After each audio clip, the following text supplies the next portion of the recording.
My name is Shanti Devins. I've probably emailed most of you, and that's the name that you've seen in your inbox. I work for Climate Smart Missoula. So we are not affiliated with the wonderful Missoula County Extension, but we work closely with the city and the county. We're a small nonprofit that works to build and accelerate climate solutions and to connect people in the way that fills their cup up, right? There's a room for all of us in the climate movement, and you don't have to have degrees and be a specialist in science to find a way to plug in and make a difference. So this is part of Climate Solutions Week. This is the second time Missoula has ever had a Climate Solutions Week, and it's going really well. I'm really excited about all the events that we have going on. I've got a schedule at the table when you came to check in. If you're interested in other events happening, we still have quite a few things on the horizon. We've got an Electrify 101 course here tomorrow morning. We'll provide coffee and pastries so you could get dinner and breakfast and learn more about electrification, which I will tease in this presentation. We have a mental health panel tomorrow at the University of Montana. This is a really heavy thing that we're all dealing with, and it can be hard to take care of ourselves, so I'm really excited about that one. Justin Engel is emceeing that. And we have a really fun artsy event on Friday. We're doing a First Friday fashion show at Funkit Thrift and Coffee, which is a new thrift store and coffee shop in town. And they've got 4 or 5 local sustainable designers. And we're just going to talk about methane in a totally different way on Friday. So definitely check them out.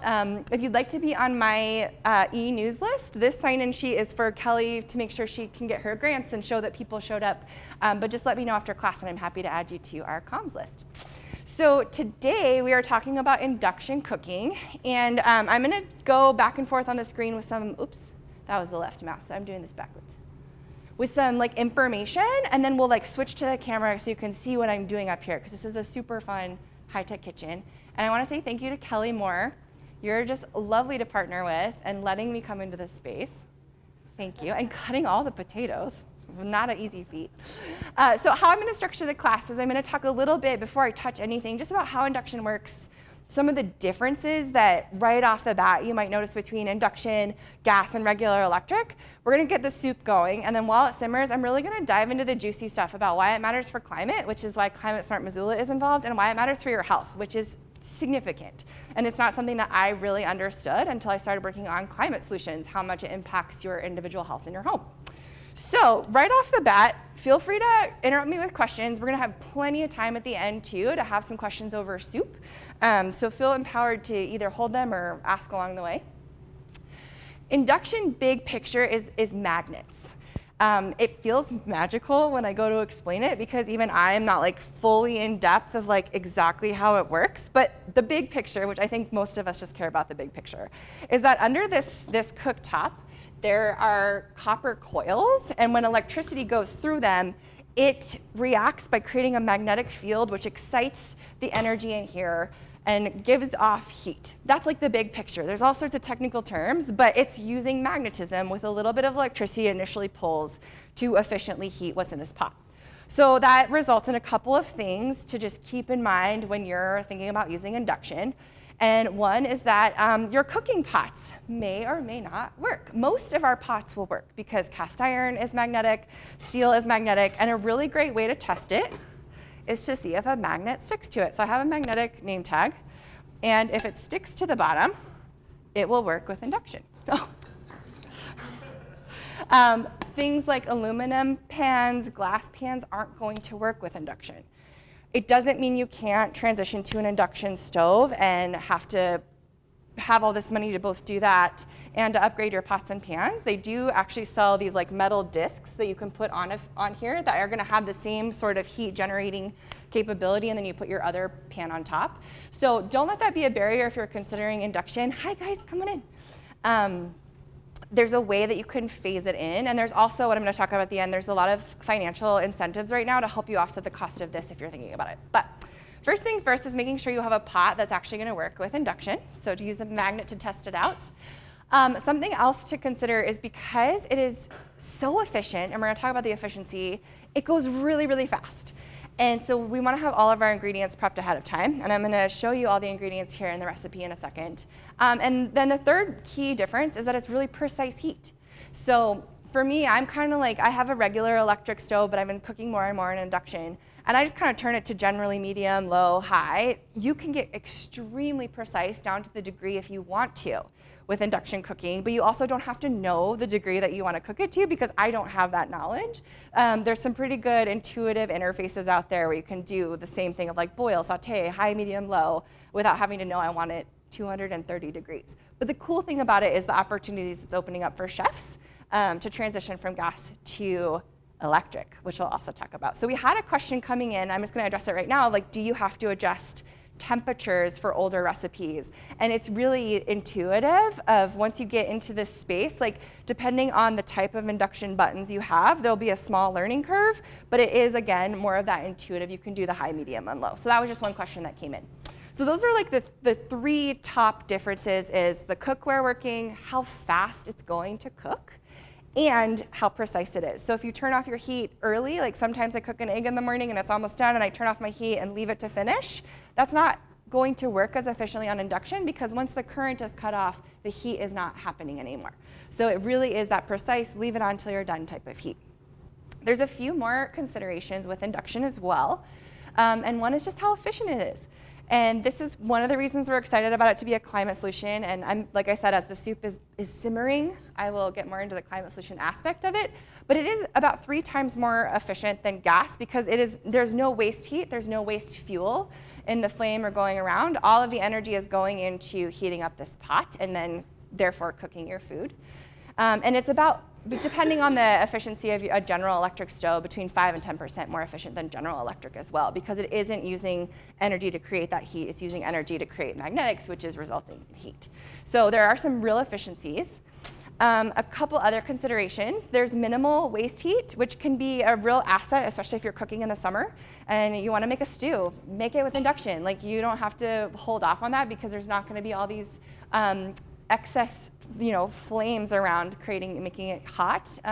Even for a regular electric stove, this is going to give off less waste heat.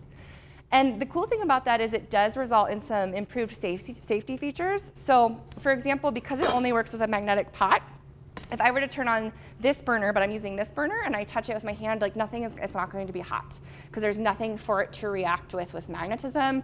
And if I forget to turn it off and a piece of paper falls on it, nothing is going to happen with that as terms of heating it up. So that is another potential asset of going induction, especially like there's a older adult's home that's gone induction, just so that in case someone forgets to turn it off, that's a built-in safety feature. I do think the hype around how cool to the touch induction is a little bit oversold. You might see some literature saying like, oh, induction is like cool to the touch, you can turn it off and touch it. And the reality is, like, it depends on what you're cooking, right? So if we're cooking soup, this pot is going to be really hot. And even if I stick this hot pot on this counter and leave it for a while and move it, there's going to be heat residually on this counter. That's the same thing that's going to happen with these burners. Like, when we're using this for heat and there's something hot sitting on it for a long time, like if you're boiling something, don't test the theory by turning it off and immediately touching it. It's going to be hot. But it is going to dissipate much faster. So that's one of those other safety features. The point of caution that I have about induction is it's a strong, powerful magnet. If you have a pacemaker, you may be impacted by this. So do not do induction. Do not have your pacemaker friend come over and stand next to your stove unless they have talked to their doctor and really understanding what that impact may be. Like, I don't know the depth of that impact, but I know that it's a consideration depending on all of the variables for that person. And then one other just note is if you use a digital thermometer, it may be impacted by the magnets. The last time I taught this class here, someone asked, well, what about like my smartwatch or my smartphone? And I did like a deep dive after the class, and I found nothing that really showed an impact to that. It's not my area of expertise, but I really did some deep dive on some message boards and information about induction. I didn't see any impacts to that. So these are really the only 2 impacts that I found in my research to consider. Doesn't mean it will happen to you. I'm going to put my glasses on because it's a little small on the back and I can't remember. Oh, yeah, this is why we're here. It's a burgeoning climate and health solution, and we're going to do a deep dive into that. But the really cool fact I want to pull up right off the bat is this from Energy Star, who oversees our appliance efficiencies. Like, if you have a little Energy Star certification, it means that whoever's made that has gone through some hoops to make sure it's more efficient. And they put out research all the time. And so they put out this stat that if all the cooking tops sold in 2021 in the US used induction versus, it says met these criteria. So it's using induction versus other or stove tops. I took it from a report. The energy cost savings would exceed $125 million, and the energy savings would exceed 1,000 gigawatts. So it's just like a cool stat to show that even if we're using maybe a minimal amount in our personal homes, like it really does add up for some big savings, which is one of the reasons to the climate solution, but it's like actually not the main one.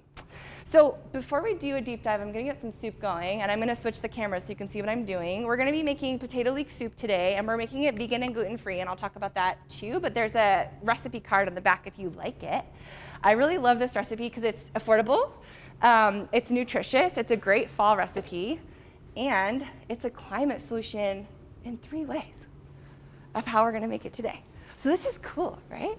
The first time I used it, I was stepping on the mats too fast, and I feel like I made myself sick because every mat like does a different angle. Like, look at that. Like, how fancy is this kitchen, right? Okay, so I'm gonna orient you to what we have. We're making potato leek soup. We've prepped almost all of it by peeling the potatoes and cutting the leeks. But I wanted to not make you sick and come over to this angle. How many of you have not worked with a leek before? Yeah, okay, great. So leeks are delicious. They're kind of like a sweeter onion. They're not as potent. But the rowdy thing about leeks is they're really dirty because they grow and they push up through the dirt. And so there's all of this stuff that gets trapped inside the folds of a leek. And so if you don't clean it out right, it can be pretty gritty by having the dirt in the soup. And Kelly, can you tell us where these are from?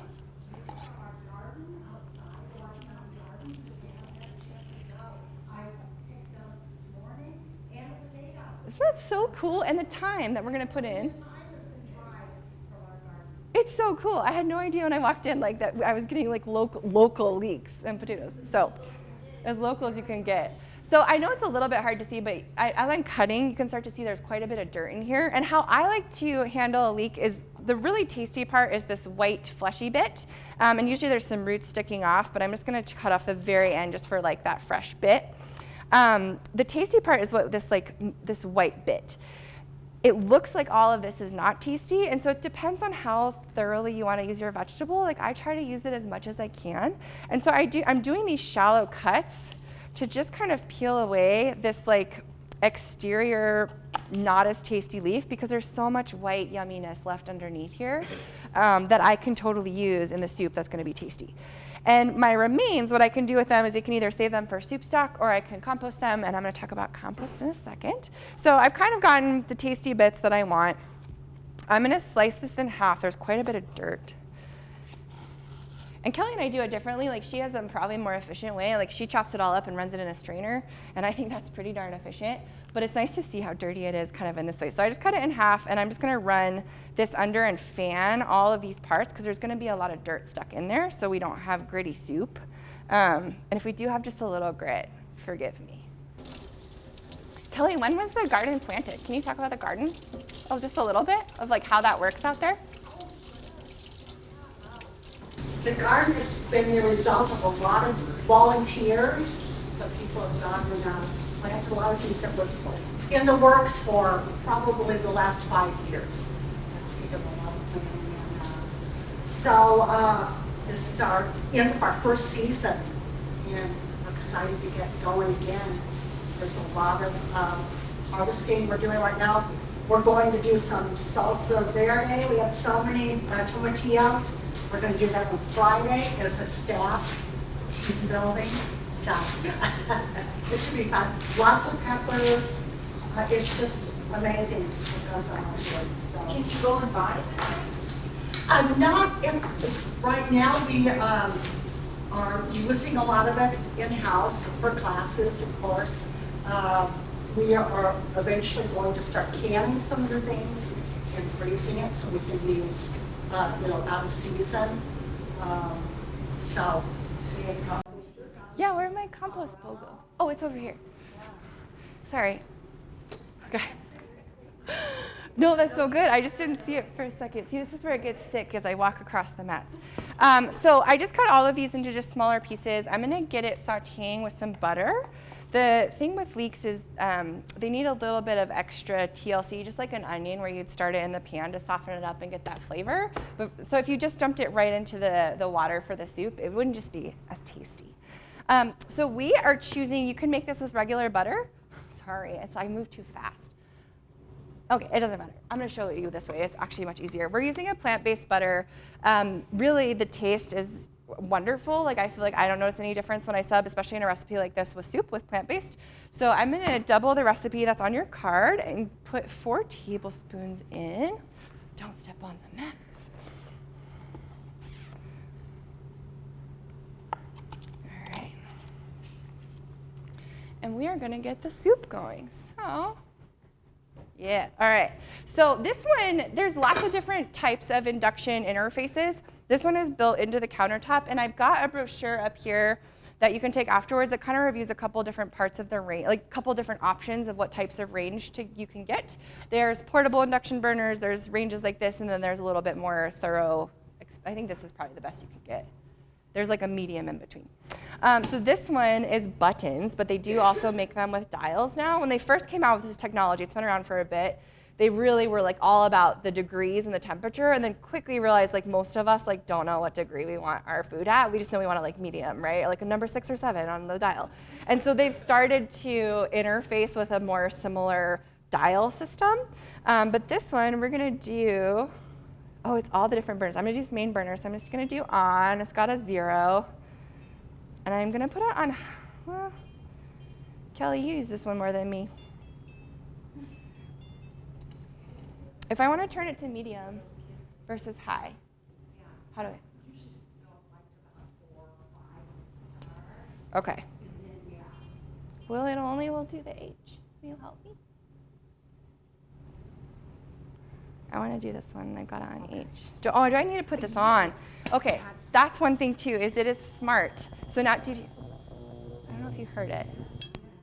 So like nothing is happening. And it's like immediately warm, so now I can turn it down. There we go, thanks Kelly. Sometimes I forget how smart they are. They just like, there's no pot, what do you want me to do? So I'm gonna put some butter in there. Like Kelly said, I'm gonna start on medium because this is hot and fast, and I need to make sure I don't overdo this. And once we get the leek simmering, I'm gonna switch back to my presentation for a minute and talk more about why this matters for climate and why I care about this. I was gonna ask about using a metal spoon. Like, would it get like really hot? If I put it on here, it would totally get hot. Like if I left it on the burner. It would be just the same as like if you left your spoon in like your stew pot, like whatever the residual heat's gonna be. I mean, maybe if it's touching the bottom, there might be like a small impact, but I'd have to do a deeper dive of research to know like how much that would impact it. It's a good question. I never thought about the metal spoon. When I have used it, it has never been an impact. So I'm gonna put it on the 5 just to get that really melting. So what we're gonna do is I'm gonna put all of these leeks that we cut, and I'm gonna let it simmer till they're soft. It could take up to 10 minutes, but my guess is it'll probably be like 4 or 5. And then I'm gonna add a bunch of water in the potatoes, and I'll talk you through that too. And then we're gonna see how fast it boils, because that's like one of the fun things about induction is like how quickly it boils water. And that's one of the main differences people notice with their induction stoves, of just how efficient it is in that. Does anyone have an induction stove? Or have they used one? Have you used one? 2 people? What do you think of it? So I used to work for this grocery store down south called Publix, and they do these like blue apron, like cooking, not classes, just trying to get people to buy recipes, and that's what we use. I really liked it. We also used a really small induction oven as well. That was like half microwave, half oven.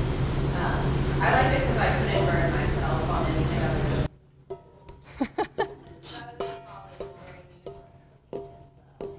Oh, I love that they had it back in college, because it's been around for a while, but the adoption of it has been quite new as far as like the scale of being adopted. So I'm gonna leave this at about a 5 and just kind of watch it. That's cool. And you cooked with induction too. What do you think? Yeah. Cool. Well, it's cool that you came today. All right, so we're gonna let these simmer. I'm gonna leave the spoon in, Laura, and we're gonna see what happens. And I'm gonna switch back to the presentation, because I'm a visual person and I have a couple of graphs that I really like. Okay, now I can stand wherever I want. So like, why is Climate Smart Missoula, this local, small, kind of scrappy, but we do our best nonprofit. Like, why are we caring about induction? And it's part of this larger conversation around getting off of natural gas in our homes. So a lot of our homes have multiple systems that heat our water and cool our air and cook our food that are powered by natural gas. And natural gas is primarily methane. So what that graph is showing, I know the text is a little bit small, that large pink bar at the top is how much methane is in natural gas. And there's a couple other things that are below it that you see are really small that are additives. But as a standard, natural gas is at least 85% methane, and a lot of mixes can be up to 90-95% methane. So for really my climate intents and purposes, like natural gas is methane gas. And I care about that because in the short term, methane actually traps a lot more heat than carbon. So while we've all been hearing about like CO2 and carbon for a while related to climate change, we've only really understood the impact of methane relatively recently. And when you're looking pound for methane and CO2, methane has a 25 times more potential to trap heat in a 100-year period than carbon. The difference is methane is going to leave our atmosphere much faster. So if we're going to meet our carbon or our climate goals and stay below really catastrophic warming, we have to address both of them. So we have this long vision that we are chipping away at carbon, but we have largely not been chipping away at methane, and we're understanding how critical it is to give us the time we need to address all the carbon to address methane. And a huge source of methane is natural gas. But there are other sources. So some people ask me, like, oh, is methane actually a fossil fuel? And there's really 3 human-linked connections with methane. One is this drilling and fracking. That's where natural gas comes from. We're extracting it from the ground. We're piping it into primarily our buildings for heating, cooling, things like this. These are really soft. So I'm going to add my water and interrupt myself. Or Kelly, can I tap who has my sous chef? Okay. Would you add 6 cups? 8 cups of water, please? I'm going to turn this down because it's going to get like toasty. So Kelly's going to add the water, and then I'm going to put it on high, and we're going to see. We're going to see how long it takes to do this. So while she's getting the water, I'm going to add the rest of my ingredients. So I've got a bunch of just cubed potatoes, half-inch pieces, doesn't really matter, because we're going to take the soup off once the potatoes are soft, so they can be however big you want. And then I'm using this bouillon. It's called Not Chicken with a K. And it's vegetarian and gluten, or it's vegan and gluten-free. So if anybody has allergies and wants to look at the ingredients, they're there. Go ahead and toss them in. There's half of it. We'll leave it on 2 until we put all of it in. So we're adding 8 cups of water, and each of these bouillon cubes are equivalent to add to 2 cups. So I'm adding 4 of them. And I'm not going to add salt because these ones are a little bit salty, but we've got salt up here for at the end if you prefer a little saltier soup, because you can always add. It's really hard to take it out. Great, thank you. And then we're going to add a bay leaf, some thyme, and just a little bit of marjoram. So this is the thyme, right, from the garden? This is so, that's awesome. So I think I'm going to do a teaspoon of this local thyme. You can't get much more local than this. Maybe I'll do a teaspoon and a half, because I feel like fresh thyme is a little less potent than like the really dried stuff. And then we're going to do just a bay leaf. If we're doubling it, I'd put it in 2, but I feel like bay is pretty potent, and I'm just going to stick with 1. And then it's a pinch of marjoram. So just do what your heart feels is good. Marjoram? Yeah. It's a spice. It's a milder member of the oregano family. Marjoram is pleasantly aromatic. Good with chicken, lamb, stuffing, beans, tomato sauces, and vegetables. So it goes with everything, is really what this is saying. All right, so I'm going to turn this up to high, and we're going to see how long it takes. So it's 5:54 and 50 seconds. We're going to say 5:55. That's easy to remember. So 5:55, let's see how long it takes to boil. I'm going to cover it just to keep that going.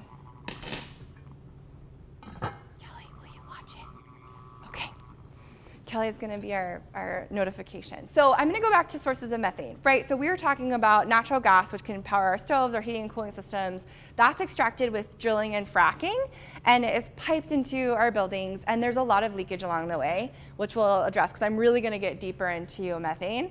But there's two other human-linked sources that we're going to have to address if we want to really address methane. And one is landfill. Waste, as it breaks down, exudes methane. So if you've ever driven on the highway and you've seen like the flare that's on the side of the road, that is the flaring of the methane from the landfill, because we don't want it to explode and we have to like let it go somewhere. And right now they're flaring it off. The city is working with Republic Services to think about capturing and using that methane. That's like a thing coming down the pike. So it's, I think, super behind where we need to be about thinking about using that as a fuel source. We want to decrease it, but if it's going to be there. And then the other major source, significant source that you've probably heard a lot about is methane related to dairy and livestock. So cows and sheep and pigs naturally also produce methane. So the really cool thing about this recipe is that it tackles methane on 3 levels. So the first one is that we are addressing the drilling and fracking by using induction. This is our participation part. The landfill part, how do you think we're addressing waste and landfill with this recipe? Oh yeah, what did you say? You were both so quiet. Thank you. We are going to compost these beautiful scraps. This is a really low waste recipe. Like, this is going to go in the trash, but really that's it. And I guess the butter wrapper, and a lot of this is just organic waste. So it's potato peelings, it's leeks. The thing is with compost, which we have an expert in the room if you want to talk about compost after this, like with Missoula Compost, Laura's in the back. But the cool thing is if compost is done well, it doesn't off-gas methane. It is reinvigorating the soil and adding nutrients, so we can sidestep that part of our methane emissions by investing in our soil and reducing that. The third part that we're addressing is the dairy and livestock, because we are vegan. We are doing a vegan recipe, which just even reducing the amount of animal products you use is a great thing. Like, I have a local meat share. I think we have a really awesome opportunity in Montana to get lower impact access to animal products. But it's just something to keep in mind. Like, even switching out like this plant-based meal, for a couple times a week really is going to reduce that part of your methane. So you can invite all of your friends over. It's super cheap, delicious, and it's a climate solution in 3 ways. Knowing that we're looking at methane, and I care about this as a climate agency, like, what does that mean for Missoula? Like, how much methane, how much natural gas do we actually use? And so I asked the city, I said, can you give me some sort of graphic that shows me where these emissions are coming from in our community? And so this is from 2022, and it says CO2e. That means carbon dioxide equivalent, so CO2 equivalent, because they do this calculation of the city so that no matter where this is coming from, if it's coming from oil or coal or natural gas or whatever this mix is, they convert it through a system so that we're actually comparing apples to apples of where are our emissions coming from. So the largest piece of that pie is from electricity, and I'm going to get to electricity at the end because we're still using electricity by using this. So is this really a climate solution? Yes. 31% though of our community's emission is natural gas, and overwhelmingly that is in our buildings.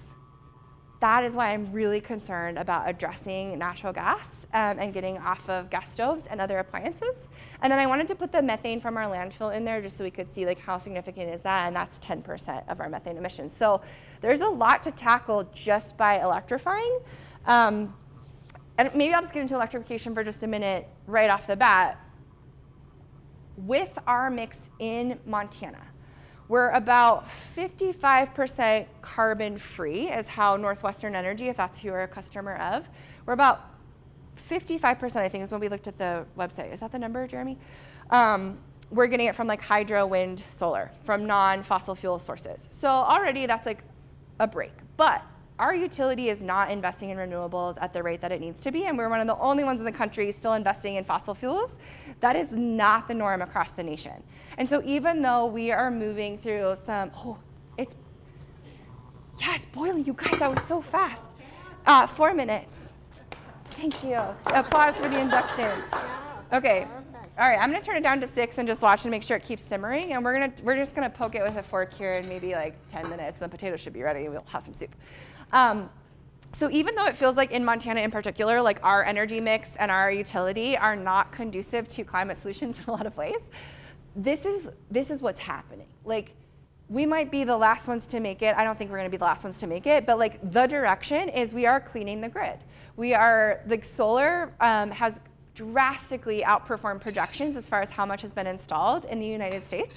Utilities, by and large, are not investing in fossil fuels anymore.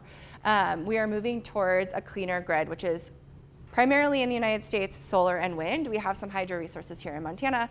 So it is the direction of the future. And so what we are working to do is help people make a plan to go electric. So that way, as the grid is cleaned, you're already set up to have less and less fossil fuels associated with your appliances. I don't know, there was one other thing I was gonna say, it'll come back to me. Do you have specific questions about, oh, the one other thing I was gonna say is also a lot of these appliances are ultra efficient. Like we talked about with induction right at the beginning, it's already more efficient than traditional electric. Heat pumps and a lot of these other things that are coming down the pike, which you can come learn about tomorrow on Thursday, which we'll really get into the nitty gritty of those, are so much more efficient than even regular electric heating systems. So even as we're greening the grid, we're decreasing our energy usage, which is helping with that. But we're talking about stoves, right? So how much energy and natural gas do our stoves actually use? Is this really the end all be all? Like if we fix our stove, like we fixed it. Stoves really don't use that much energy. So if you're using a gas stove in your home, you're not using that much natural gas with your stove. But it is one of the main reasons that our buildings even have natural gas pipelines, is because there's a preference for cooking with gas.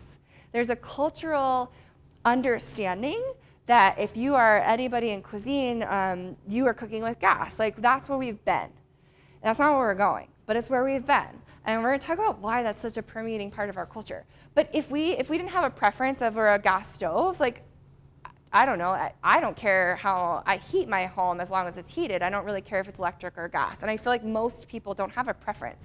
They're not saying, oh, please install a gas hot water heater. So there's a lot of opportunity to build all electric homes from the get-go if we don't have an inroad, which is where some of this climate solutions are tackling. This is really high. I'm gonna turn it down a little bit. Tackling gas stoves.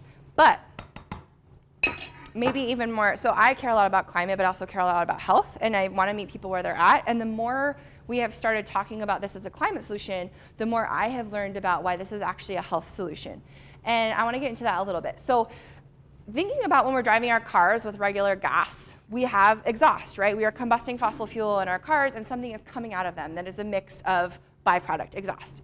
When we are combusting fossil fuels in our home, there's an exhaust equivalent. There's something that comes from burning gas in our home. So we're taking raw methane, we're burning it, and what are we left over with? A lot of things, but predominantly we're left over with nitrogen dioxide.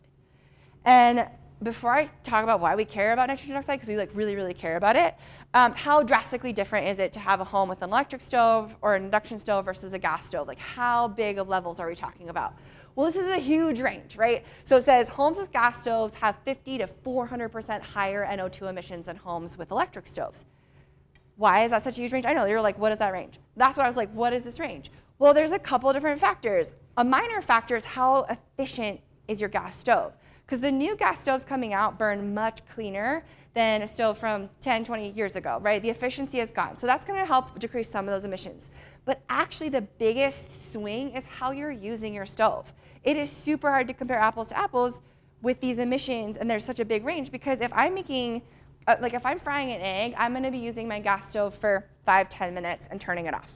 If I'm making bone broth from my turkey carcass after Thanksgiving, I'm gonna be having that gas stove on for, 10 hours if I wanna make it super good, maybe longer. And so that's where the real difference in our measurements came from, was how are we using our gas stove? So with the baseline of electric, with cooking an egg, cooking a turkey carcass, that's gonna remain basically the same, whereas this huge variability is gonna come with those different uses of your gas stove. So that's where some of that variability comes from. Why do we care about NO2? So some of these things we've actually known about for a long time, but even just recently, we've had all of these studies coming out linking these to health concerns. So in 2022, there was a peer-reviewed study that came out that linked very clearly that nearly 13% of all childhood asthma cases were linked to the child living in a home with a gas stove. There's actually a very clear connection, which is significant, right? We've also seen some studies coming out linking it to learning deficits and cognitive decline, particularly in older adults, being around all of these particles. And a side note is that the EPA, they regulate, the Environmental Protection Agency, they have regulations for air quality, but those only apply to outdoor air. We actually don't have any regulations with indoor air. And so a lot of these particulates that they're finding measuring in these gas stove homes would actually exceed what we would consider safe for outdoor air. And so we're really just learning so much more about this. It's also been linked to cardiovascular issues. But one of these really interesting things that came out just last year that we did not understand until last year was some of these other byproducts. So NO2 we've kind of known about for a while. We understand the health implications. But there was a study that Stanford did in New York, and I think it was an affordable housing project where they had all, like a whole massive amount of homes they could study all at once with gas stoves, and they studied not only the kitchen, but all these other rooms around. And they found an overwhelming amount of benzene that was like way beyond normal levels. And benzene is a known carcinogen, and it's linked to causing blood cancers like leukemia. So this was like a big red flag, and New York is actually working to not have gas stoves in new buildings. So we're learning more and more as we're studying this, like how impactful this is, because we're spending so much time here breathing these things in. So somebody asked, what about venting, right? And I'm gonna talk about venting because it has a marginal impact. They studied this as part of all of their collection of data. And if it's like a beautiful fall day and I've got all my windows open, I need to check this soup. Is there could you check a potato and see how it is? I don't want to be like super mushy soup. So like great spring day, you're opening your doors, your windows, you're having your hood vent on. Like you are going to vent some of these negative pollutants, but it's still not going to get all of them. And like who does that? Like I don't open all my windows and doors when I'm cooking unless I've like burned something and I need to clear out the smoke in my house. Like I'm not doing that when I'm cooking an egg, right? So venting really has a marginal effect, even if we're doing it to like the maximum that we are allowed to do this in our homes with our walls and our windows. And somebody had asked, like, well, what about, do you need a vent for, I don't know who asked that, you don't have to identify if you don't want to. Do you need a vent for cooking with like electric or induction? Well, the answer is still yes, because even though we're talking about the larger fuel source and all the pollutants coming from it, like there's still going to be particulates that's coming from the food I'm cooking. So we know when we're like frying things or something got a little too hot, we have these particulates we can see or smell that is helpful to vent. And a lot of our vents have filters. I was talking to Kelly and she's like, oh, mine doesn't actually even vent outside, like it vents inside. And so you also have to understand like where does your vent go and what kind of filtration system do you have, but you do need a vent. Even if you're transitioning to induction, it's a good idea to have if you're in a confined space to just help keep even fewer particulates from your lungs. So if all these health issues are like a thing, last little health implication is that there's a lot of studies that have also shown that appliances leak even when they're off. And that's particularly relevant for gas stoves. And so it's just like one of those things that I learned in school is like, how do you smell gas? What if there's a gas leak and you smell like rotten eggs? Come on in. And it's one of those things that like, we know this. We know gas appliances have the potential to leak, and there can be major leaks where you smell it and need to call the gas company, but there's all of these minor leaks that people have measured in the home as well. And we've known about a lot of this for a long time. So if we know that it's so bad for our health and it's something that is not good for us and not good for the climate, like why is it such a permeating part? How are the potatoes? Okay. Just a little bit more. Cool. Okay, thanks for turning it down and checking the potatoes. Why is it such a permeating part of our culture? Well, that's like a really interesting story that has come to light in the last year more than it ever has before. If you were paying attention to the news in 2022 or 2023, you probably saw a story about gas stoves. It became really political pretty fast. But I did not choose those stories. I'm choosing these more research-based stories. So NPR did this great interview with the gentleman stirring over the pot. He was a scientist working, I think it was the 60s or 70s. I don't remember exactly when.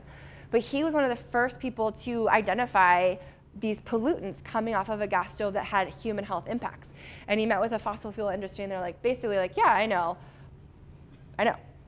And so he was trying to raise some alarm flags. But what NPR and a couple other news sources really dug into last year was understanding how much the gas industry borrowed from Big Tobacco's playbook when it came to marketing.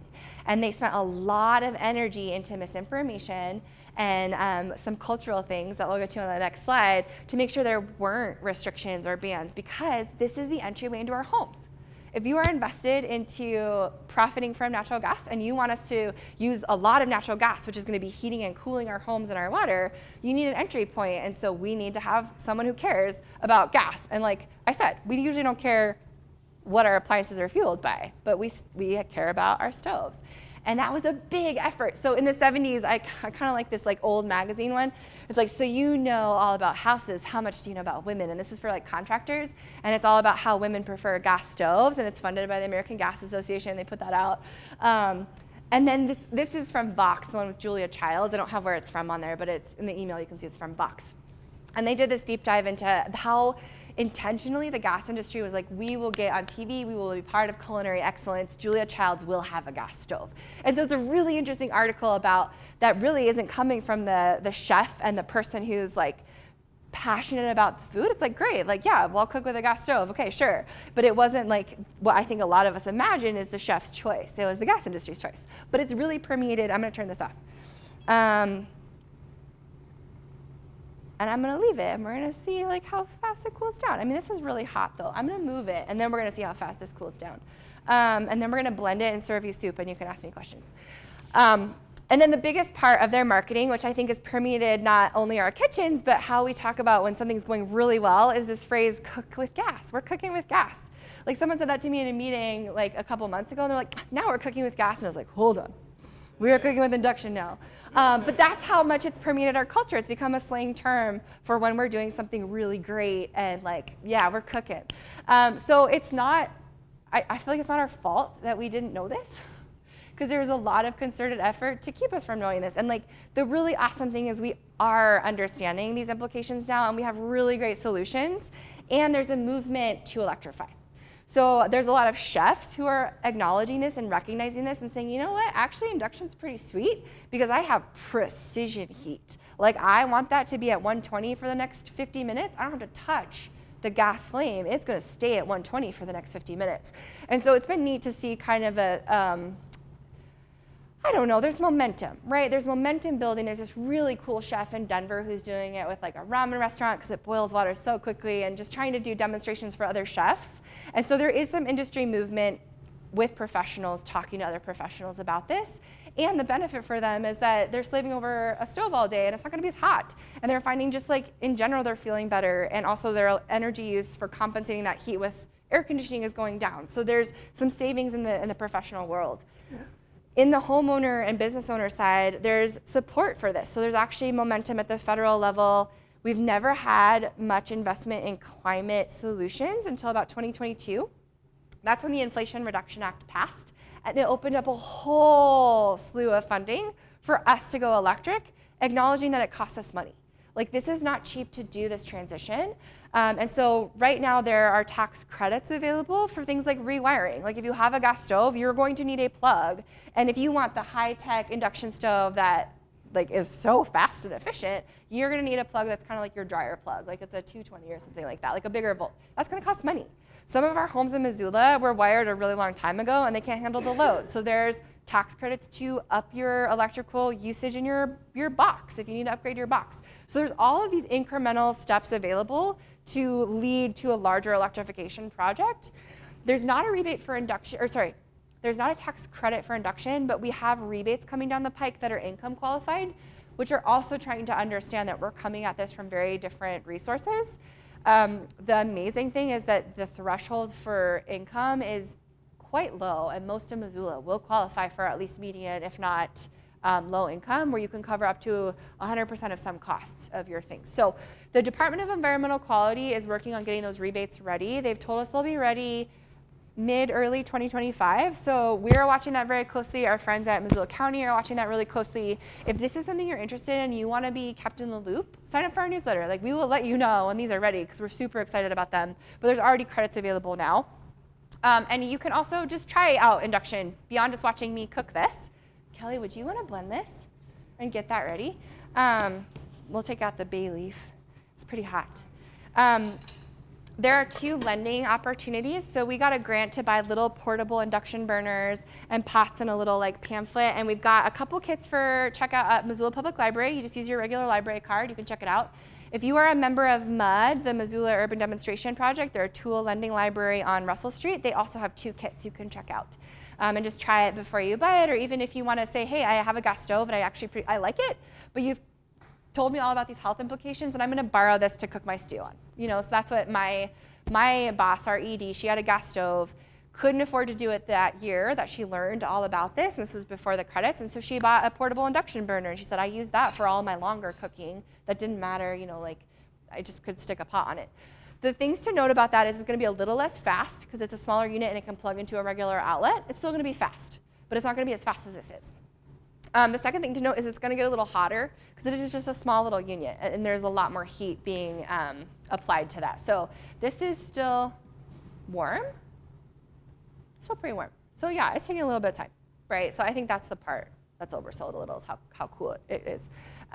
But there's also sorts of resources around going electrification that I'm happy to connect you with. We have a website. So this is a collaboration, Electrify Missoula, between the county, the city, and Climate Smart Missoula. So our local government has recognized this as a priority to electrify and to also green the grid. So we have some projects going on to help us convert to, we have a commitment to 100% clean electricity by 2030 in the urban area, and we have a whole track of folks working to make that happen. But we have a website, Electrify Missoula.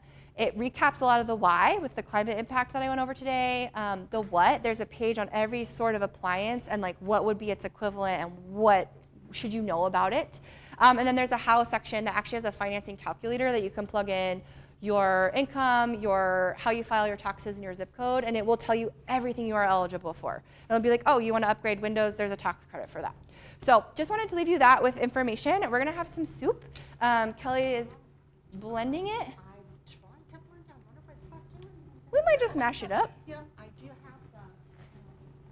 Oh yeah, is it cool if we make it loud for a second? It's just nicer when it's creamier. Is that okay? Cool. It's going to be hot though. Let's. Yeah. I haven't used this for a while, but it worked the last time. It's all right. Oh, it's already plugged in back here. So pro tip, if you're blending hot liquids, don't fill up the blender all the way because the heat as it's blending can like explode it out. So you just want to do low. Maybe I'll just move this over here. These are a bigger. I'll scoop it into this. This is great. And then there's salt up here if you want to have some salt. How'd I do on time? Pretty good, 6:17. Said we'd be under an hour and time for questions. That might be too much. We're gonna do that. So give us a second to blend it, yeah. You know, the most interesting thing is that we all are holding on to whatever appliance we have until it dies. Yep. And then we can all make this choice. And it seems like everybody, I think we go, what kind of impact is it really going to have? Well, Steve Running gave a talk 1 or 2 years ago, and he said when we switched to LED light bulbs, the impact was huge. They measured that. So every little bit that we do does that. Yeah. I'm actually really glad you brought this up because I want to talk about the cost. Like, it will not always save you money in the short term, and I want to talk about that for just a second. I'm going to blend this so it's loud and everyone can munch on soup, and then talk about that and open up to questions. Does it sound good? Okay, come get water if you want some water. We have extra cups if we need more. You want to do it? You know these appliances better than I do.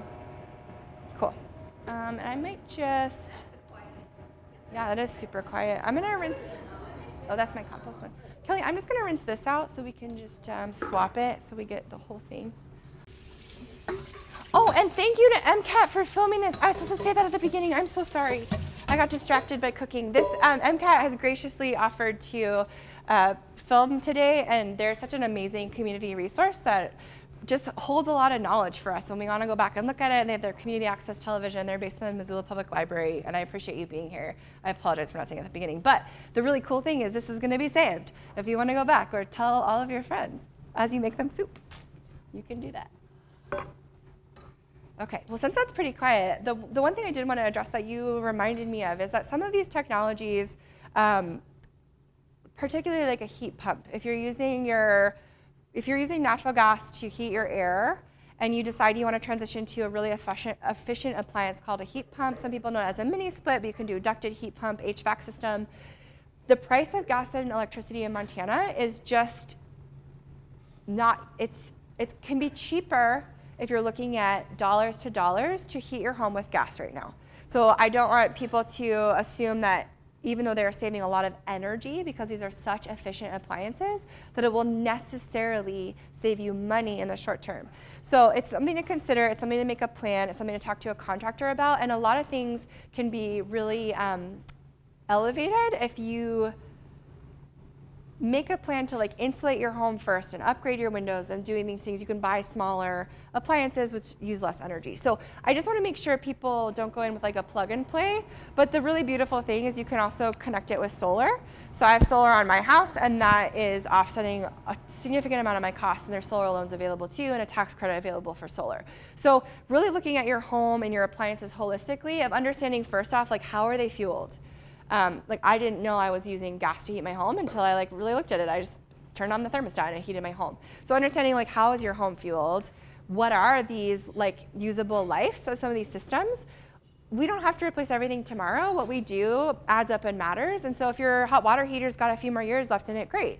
If it's gonna be on the fritz soon, like making the plan so you're not in a crisis of I need a hot water heater tomorrow, and so I'm going to put in the exact same natural gas heater I had. Like making a plan is really important because there are rebates for doing that. So, what questions do you all have about induction cooking?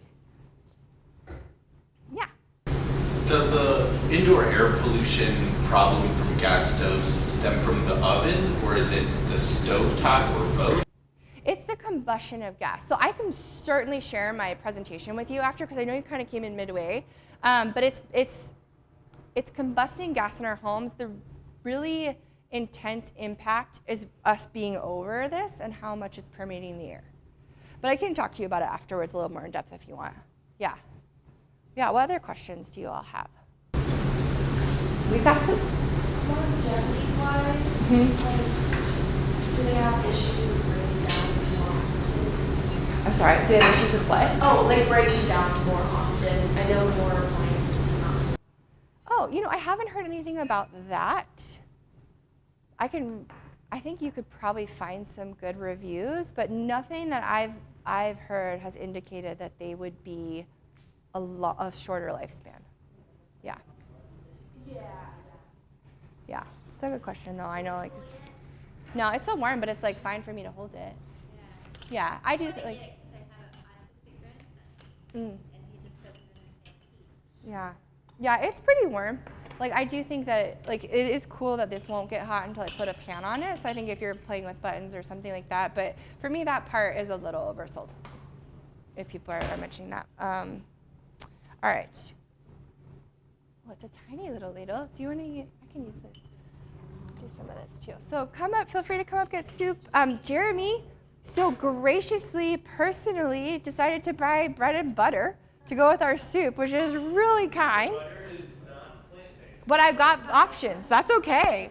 But that was really nice. He emailed. He's like, I signed up. Can I bring bread to go? And I was like, sure. So I'm gonna just wipe this off, and feel free to get a hunk of bread. We've got plant-based and regular butter. Yeah. So come on up and get some food.